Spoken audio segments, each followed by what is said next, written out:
مفتي صاحب یو ملګری سوال کوي چې زما والده ده مور مې دا د هغې دپاره قرباني کوم خو هغه مور مې وایي چې ما له قرباني مه کوه او زه غواړم چې هغې له قرباني وکړم نو چې زه دا قرباني وکړم نو دا قرباني د هغې په حق کې قبولیږي که نه قبولیږي؟ دا مسله ماشاءالله د کوم کس چې د تپوس کړی جی الله دې د دنیا او د آخرت خوشحالي ور نصیب کړي امین.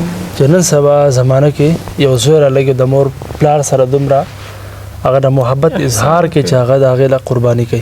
صحیح. خو مسله دا ده چې که یو سړی رالګي چې هغه زه مور له قرباني کوم او مور چې ما له به قرباني نه کوي صحیح نو که چېرته د مور دپاره قرباني وکړه نو دا د مور دپاره قرباني ټیک نه ده ځکه چې هلته د مور نیت شوی نه دی او د قرباني وکړه نو په کار خو اول دا چې دی هغه قرباني ونه کړي که بیا هم فرض که د قرباني وکړه دی وایي چې نه زه کومه مور هلته انکار کوي دی وایي زه کومه نو بیا قرباني د مور طرف نه ونه شوه دا د ده طرف نه نفلي قرباني وشوه خو د مور طرف نه د قرباني ونه شوه. مفتي صاحب مطلب دا چې پکار دی چې مور راضي کړي چې تا له قرباني کوم او ته د مور اجازت ضروري دی هلته پکې هغه مور به نیت کوي که نه مور اجازت چې اجازت وشي نو بیا به هغه نیت وکړي زما طرف نه قرباني ده.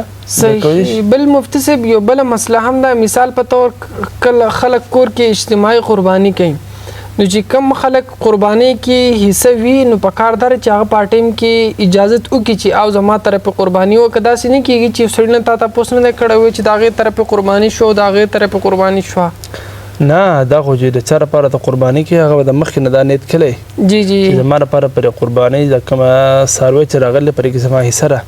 صحیح.